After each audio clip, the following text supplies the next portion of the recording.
Sarap, lamig. Time check, 9:15 PM. So, tatambay lang tayo sa Petron Marilao.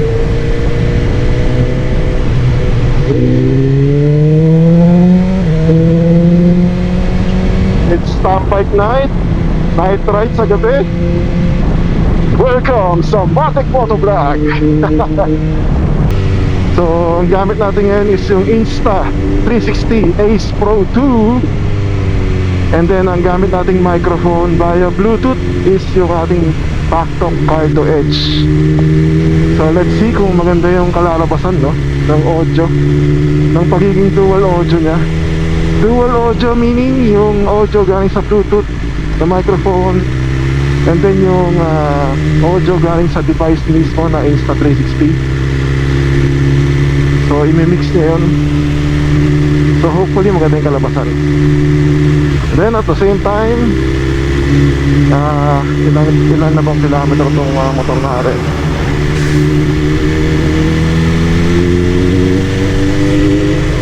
11,000 kilometer review. And 10 months na rin itong motor sa atin, no? Itong BMW S1000 XR review, semi long term review. Semi lang kasi 11,000 kilometer pa lang.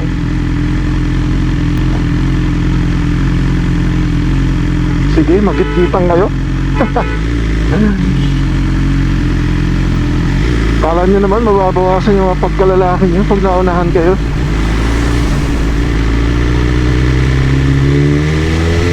Lalaki pa rin naman kayo kahit pasingitan kayo, no?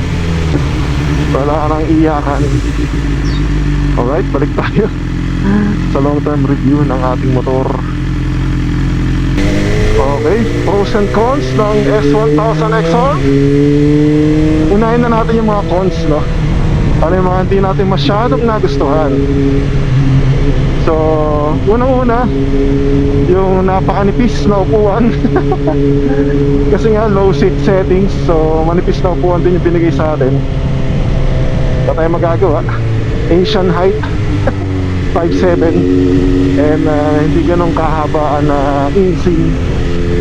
Kaya low seat settings and low suspension settings yung kinuha natin.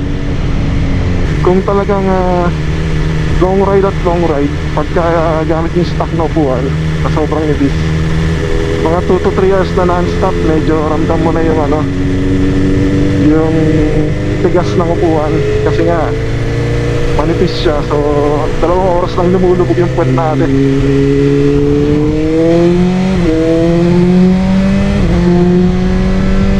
Sa long ride. Another cons, since liter bike siya, inline 4, napakalakas ng gasolina. Parang ko paggamit ng 2.0 na makina ng gasolina ng sasakyan.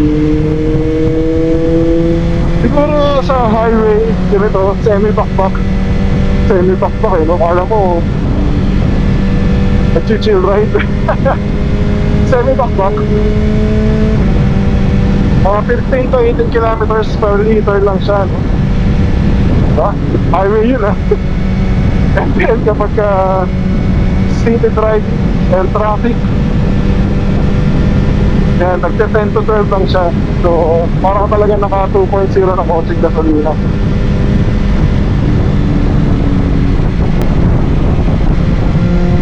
Yeah, so tingin ko yun lang yung cons ko sa kanya, no? So, yung pros ko naman, yung mga nagustuhan natin sa motor, syempre, sports touring, napaka-relax ng riding position natin, no? Maganda yung angulo ng foot peg, maganda yung angulo ng braso natin sa handlebar. And then, dinagdagan na rin natin ng handlebar riser para mas lalong relax. And then, syempre, yung stock windscreen niya, halos kapares itong aftermarket na binili natin. Kasing taas, kasing lapad. So, panalo. yung pagbawas ng wind noise kapag medyo semi-backback. Semi-backback oh. And then, ano pa ba ang nagustuhan natin dito? Siyempre, yung power niya since liter bike na siya, wala ka nang hihilingin pa sa power niya. Bibigay niya talaga pag piniga mo, ayan oh. Kahit low RPM, up to high RPM, lalo na sa high RPM, sobrang takas ng power niya.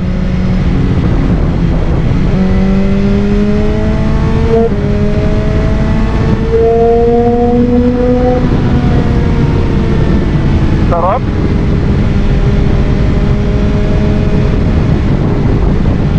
Another thing na nagustuhan natin dito, since this time for suabe, no? Hindi siya kagaya ng mga Yamaha bikes na natubuhan natin dati. Kapag bilit ako may throttle na ganyan,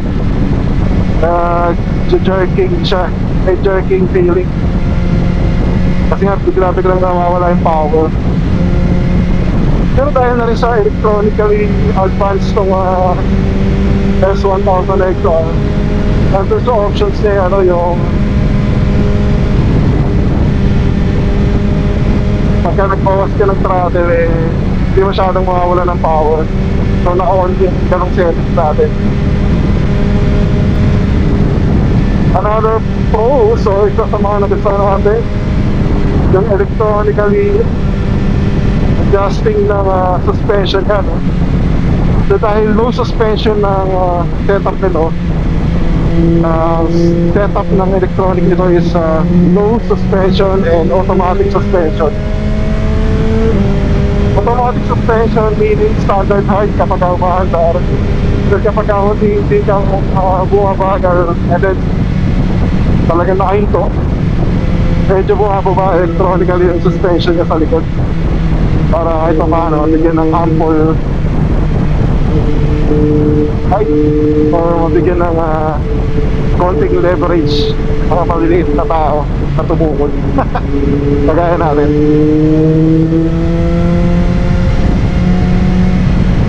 And then kapag ka naka low suspension settings ka electronically, yun talagang nakasagad siya baba. Another good thing dito sa motor na to, ganda ng rebound niya sa mga saddle lubak.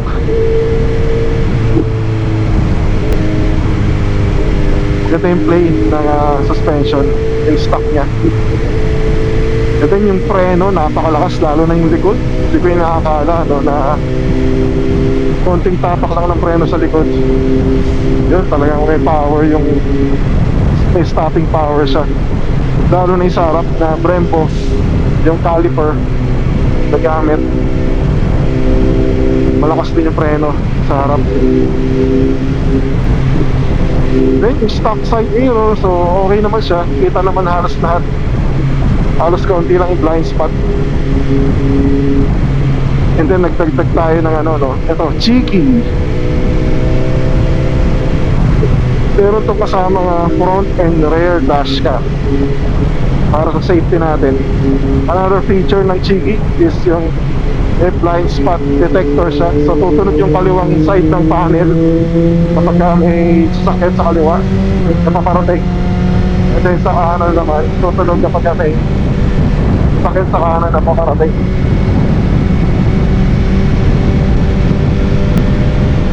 Then nagamit na natin ito sa sa Boss Iron na 2024. Grabe, halos wala tayong pagod na naramdaman. Antok lang talaga. Kalaman lang talaga antok. Kasi napaka-relax itong motor na to. Marami nagtatanong din sa atin na bakit hindi ako dumiretso sa GS since parehas lang yung presyo ng GS tsaka ito. Sa akin naman, habol ko kasi yung tunog ng makina ng inline 4, yung character ng motor. Kaya para sa akin, sports touring kasi to, hindi siya adventure bike na kagaya ng GS. So medyo patapa naman tayo. Kumbaga wala pa tayo dun sa edad na retiring age. Although marami naman naka-GS or GSA na bata-bata pa. Pero kanya-kanya yan syempre. So sa atin, ito yung preferred natin na motor. Siguro mag-GS tayo pagka malapit na tayo mag-senior. O kapag 50 plus na tayo, yan. Magsawa na tayo sa maingay na motor. Sa ngayon kasi, nag-enjoy pa tayo sa maingay na motor.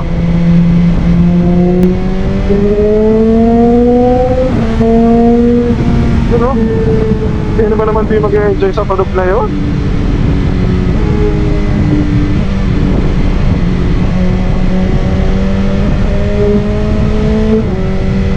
Diba?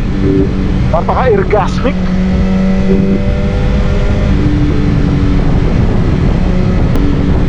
Yun, tapos nagamit na rin natin ito sa Mindoro Loop and Marinduque Loop. And then, just last weekend, nag-Ilocos tayo sa invitational ride ni Governor Singson.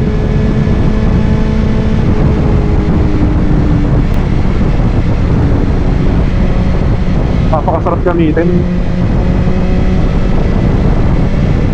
And then, okay din pala yung stock tire nito, no? Yung Godlux T31. Yung size ng likod is 190 1755. So yun, napakakapit ng ng stock tire nito na Godlux T31. Kahit sa maulan, natry na natin sa ulan dito eh. Nakapit talaga. Hindi mo mararamdaman yung konting dulas. Siguro syempre dahil sa traction control na rin ng motor, pero yun nga, confident ka. Saka hindi pa ganun kapudpud no, kahit 11,000 na. Hindi ko abot pa to ng 15,000 km bago magpalit ng gulong. Sa cons nito is madali siyang isingit-singit, no? Dahil yung handlebar niya, yan, hindi naman ganun kalapad. Saktuhan lang. Para ka lang sigurong naka NMAX, yan, ADB 150, ganyan, mga handlebar niya. Hindi ganun kalapad, so kayang isingit.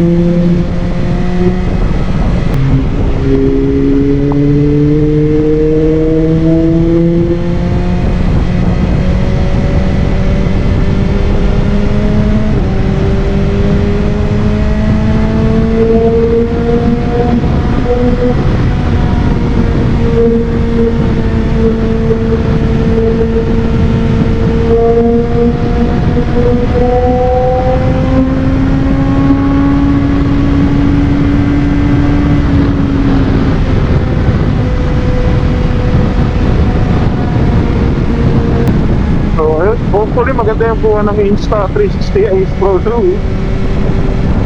Pinagmamalaki nilang Leica lens. Then yung wind noise reduction na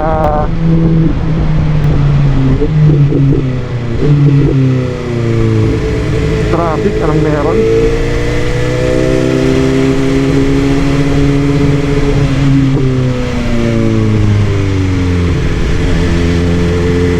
Happening? Bakit traffic? Sa Candaba na naman siguro to. Still traffic in Candaba. Dito pa naiinit.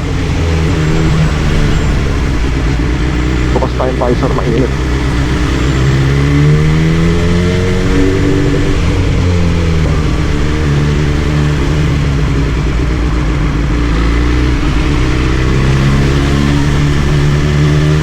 Ano, madali lang naman siya isingit. Basta singit responsibly.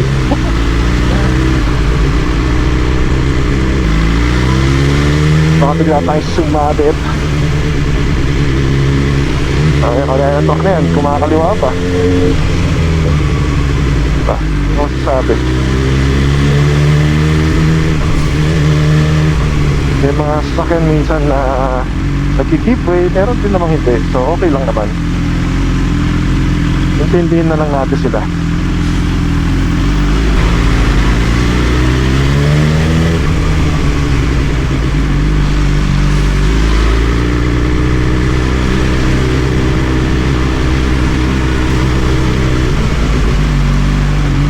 Haba ng traffic ah. Kasi dito lang. Nangyari. Kaya, ay, nagkapwetan.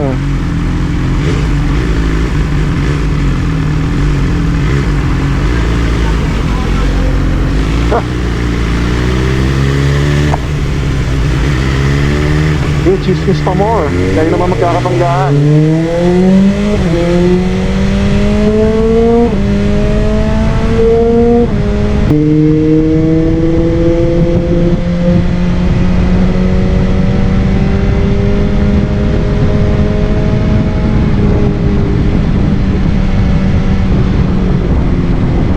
Ay, truck, bawal ka sa fast lane. Ginagawa mo. Sarap, lamig. Hanging amihan na. November na. Sa mga may 13th month dyan, baka naman ride na tayo.